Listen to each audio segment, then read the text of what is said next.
Y para seguir con esto mismo y explicándonos un poco más qué es lo que hacemos los electrofisiólogos en sala y como electrofisiólogos, qué es lo que tenemos que venir a analizar y tratar de identificar para hacer una ablación efectiva, el doctor Andreu Porta, que es especialista en electrofisiología cardíaca y arritmias complejas, que actualmente es médico adjunto de la sección de arritmias del Clínic de Barcelona y que es cardiólogo investigador postdoctoral del Centro Nacional de Investigaciones Cardiovasculares en Madrid, pero más importante aún que ha participado en el desarrollo de muchas de estas tecnologías de mapeos modernos que tenemos, porque ya tenemos unas tecnologías espectaculares y van a ver muy bonitas para identificar todo esto. El doctor Andreu ha participado en todo esto y nos ha acompañado previamente en el colegio y ha sido tan amable de acompañar nuevamente hoy. Nos va a estar explicando cómo son estas tecnologías.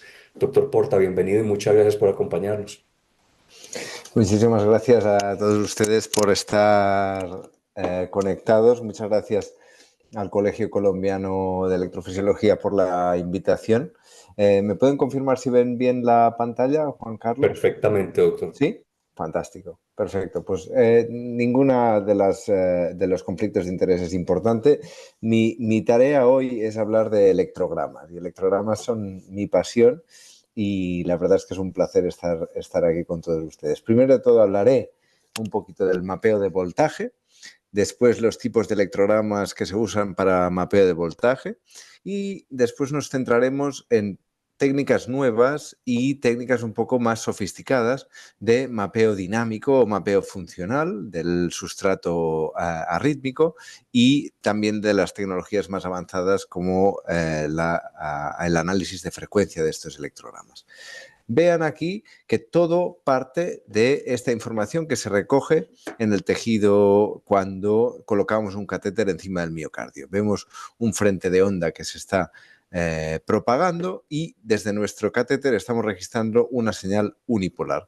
Unipolar distal, unipolar proximal, que sirven para generar un electrograma bipolar. ¿Cuál es la ventaja de la señal unipolar? Bueno, es la que nos enseña toda la actividad, pero tiene un problema que es que está contaminada mucho por el far field, por la actividad de campo lejano, sea del ventrículo o sea del aurículo. Por lo tanto, se usa muchísimo más la señal bipolar. ¿Por qué? Porque con esa señal bipolar vemos que los componentes tardíos en el sustrato ventricular claramente son mucho más fáciles de analizar y de encontrar porque cancela el campo lejano al usar las dos señales unipolares para crear la bipolar. ¿Qué ocurre si usamos solo el tamaño de la señal bipolar? Bueno, esto puede ser un indicador de cómo está el tejido, porque a tejido más pequeño, con mayor cicatriz, la señal bipolar es más escasa. Pero ¿qué pasa? Que si usamos un cutoff de 0,5 milivoltios, por ejemplo, de tamaño de señal bipolar, nos encontramos que las escalas ventriculares son extremadamente grandes. Y además ocurre que la mayor parte de los componentes interesantes o tardíos que nosotros buscamos, que nos indican la ritmogenicidad, están ocultos dentro de este voltaje menor a 0,5 milivoltios. Añadido a esto, si el mapa lo obtenemos con estimulación auricular o si lo obtenemos con estimulación ventricular desde el ventrículo derecho o desde el ventrículo izquierdo, vemos que las zonas rojas, que son voltajes bajos por debajo de 0,5 milivoltios, son muy distintas. Es verdad que hay un cierto overlap, pero en muchos casos hay zonas completamente distintas que no nos van a ayudar a entender bien qué es lo que ocurre. Además, añadido a esta problemática, los bipolos no son exactamente iguales. Hay distintos tipos de catéteres, hay distintos tipos de diseños y además esto nos da resultados distintos al analizar el sustrato. Aquí vemos un tipo de catéter tipo grid, HD grid en este caso, y un catéter lineal con 20 electrodos muy cercanos en espaciado y vemos cómo hay zonas que con el catéter HD grid se ven con mayor voltaje de lo que se ha obtenido con el catéter lineal. Por lo tanto, nos impide entender bien el sustrato porque no nos está dando una definición uniforme o estandarizada de este voltaje. Además, vemos aquí un ejemplo muy claro con el catéter lineal, como la propagación de la activación dentro de la diástole, tal y como nos ha explicado el doctor Almendral de forma magistral, vemos cómo somos capaces de detectar unos electrogramas que con la configuración lineal nos pasan completamente desapercibidos. Y este es el mismo punto exactamente de mapeo. Por lo tanto, es muy importante la configuración que usemos para detectar nuestros electrogramas. En este sentido, hemos pasado a una evolución donde empezamos con el electrocardiograma de superficie, primero los electrogramas unipolares, tras ello los bipolares, y ahora hay otra tecnología que no solo usa los bipolares, sino también las señales omnipolares. Y aquí les ilustro en un ejemplo cómo se obtienen. Aquí vemos 3 electrodos unipolares con sus señales y aquí vamos a ver la señal que está obteniendo esta zona. Esta zona exactamente ve un loop de voltaje que está ocurriendo en el eje de las X y en el eje de las Y's. Si conseguimos alinear nuestra detección en el eje de las X, veremos un voltaje de 1.8 milivoltios. Si lo conseguimos alinear en el eje de las Y's, es decir, la máxima que detectaría el HD Wave software, veríamos que el pico sería de 2.0 milivoltios. Pero si conseguimos alinearnos exactamente con el frente de activación, la señal aún es más grande. Y esto es precisamente lo que hace los electrogramas omnipolares, conseguir alinear nuestro electrograma virtual con el frente de propagación. Y aquí vemos la clara diferencia entre un electrograma omnipolar y un electrograma bipolar. Exactamente el mismo gain, pero vean la diferencia de señales, vean aquí también la diferencia del tamaño de las señales tardías en el sustrato ventricular. Además, con estas configuraciones de electrodos, la cantidad de puntos recogidos o analizados es de 36, que es mucho más que las 12 obtenidas con soluciones previas de voltaje. Y los datos preclínicos que publicamos en 2019 nos indican que por cada zona que analizamos, la señal omnipolar siempre es más grande que la señal bipolar obtenida en el tejido, y este es un modelo porcino postinfarto de miocardio. Y aquí en humanos vemos un ejemplo como el mapa de voltaje nos indica una zona con voltaje preservado versus una zona con voltaje bipolar muy disminuido, y esta es una zona que probablemente podría pasar como escara densa en un mapa bipolar, pero que en realidad está preservada su actividad en mapa omnipolar.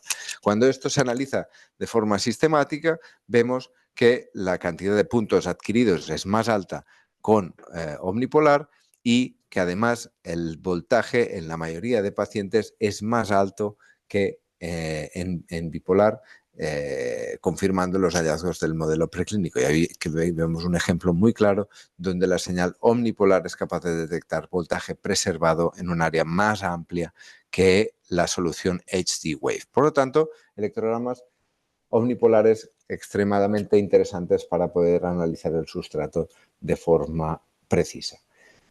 Pero ¿qué nos interesa aún más? Nos interesa aún más no solo ser precisos en esta medida de voltaje y detectar la máxima amplitud, pero también entender qué ocurre en la transición desde el ritmo estable al ritmo inestable. Y esto es lo que hacemos con el mapeo dinámico y funcional. Aquí vemos una señal obtenida con un catéter multipolar durante ritmo sinusal y vemos que quizás aquí habría un pequeño componente retrasado, pero veamos cómo se comporta esta señal cuando hacemos un tren y extraestimulación desde el ventrículo derecho. Vemos aquí como esa señal que era tan aburrida durante ritmo sinusal, aquí se pasa a ser una señal muy tardía y que además presenta componente decremental respecto al tren estable de S1. Por lo tanto, esta zona es claramente con tendencia al bloqueo y con tendencia a la reentrada, ¿vale? Y estos son los papers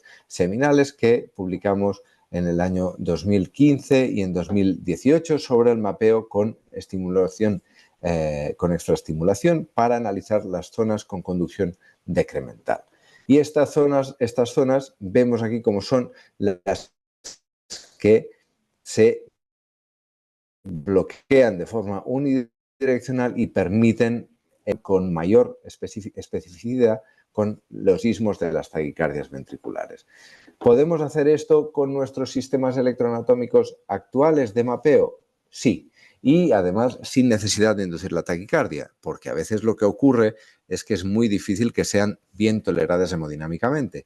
Entonces, con mapeo funcional de la taquicardia, vemos aquí los canales detectados por resonancia magnética y aquí el mapeo de potenciales tardíos durante S1 y aquí durante S2. Vemos que durante S1 sí se detecta uno de los canales, aquí lo vemos, pero durante S2 se detecta otro de los canales, además de mantenerse la detección de esta actividad tardía que veíamos durante S1. Por lo tanto, información muy importante a la hora de analizar todo el sustrato presente, porque además estas zonas identificadas, aquí vemos S1, S2, cómo se retrasa aún más el potencial, y aquí vemos pequeñas ráfagas de taquicardia ventricular indicándonos la entrada de la taquicardia, la entrada del circuito mesodiastólico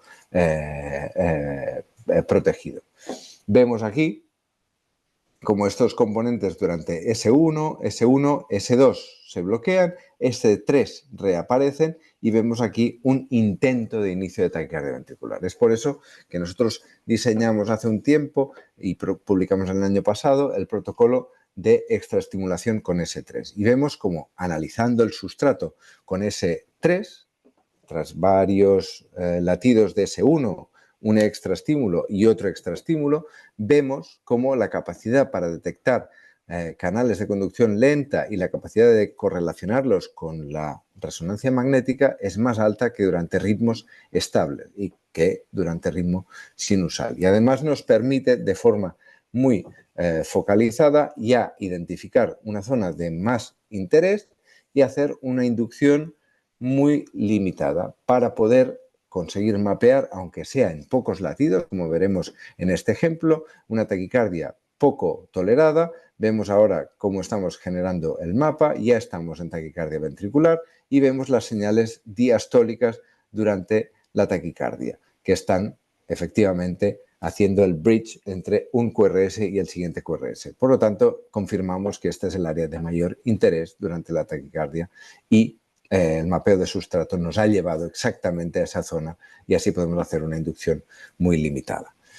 Con este sistema, la ablación de taquicardia ventricular, quemando estas zonas de forma específica, conseguimos prácticamente un 80% de freedom de taquicardia ventricular en seguimiento de un año. Además, esto ahora mismo se está implementando para ser una feature automatizado de algunos de los sistemas de mapeo electroanatómico. Y podremos ver en tiempo real las cifras de decremento en cada una de las zonas y podremos verlo en forma de mapas y podremos ver cómo seleccionar estas zonas sin tener que hacer un análisis manual de estas señales. Y aquí vemos cómo las anotaciones automáticas, vemos claramente que a pesar de ser componentes muy pequeñitos del sustrato, quedan perfectamente bien anotadas y nos permiten delimitar los ismos de la taquicardia durante mapeo de sustrato. Esta técnica de mapeo funcional parece además que cuando se hace un metaanálisis de los distintos estudios publicados, que podría ser beneficioso en cuanto a mejores resultados.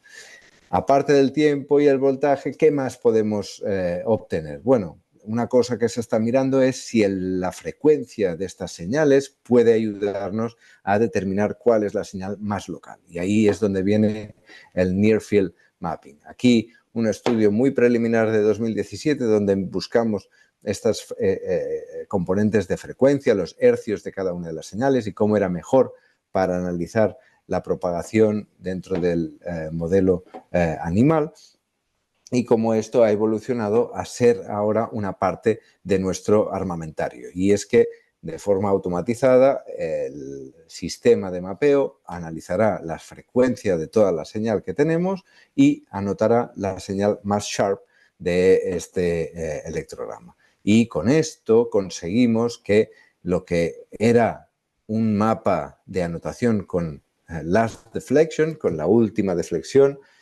que podía ser subjetivo o podía necesitar ajustes de la sensibilidad para anotar correctamente, pasa a ser un mapa mucho más reproducible, como vemos en este ejemplo. Además, estas señales correctamente identifican también las zonas con canales identificados con resonancia magnética cardíaca postprocesada con el software de ADAS.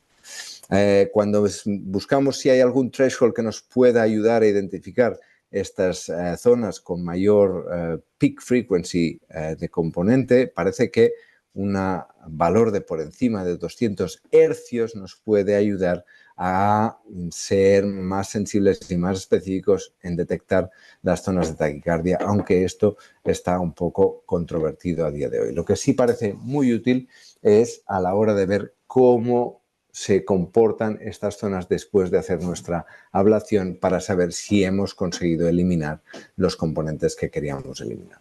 Así pues, en definitiva, las áreas de bajo voltaje pueden variar mucho dependiendo del catéter que se use y los electrogramas que usemos, por lo tanto hay que usar los mejores que tengamos.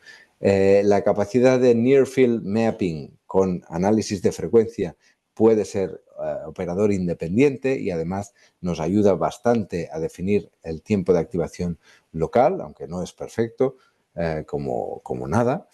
El mapeo durante ritmo sinusal no es lo más adecuado, sino que parece que el mapeo funcional con extraestimulación es la herramienta que da mayor información en los sustratos de taquicardia ventricular y el mapeo funcional parece que se está consolidando como la mejor estrategia. Y con eso les doy las gracias por su atención y estaré muy contento de responder a cualquier pregunta si la hubiera.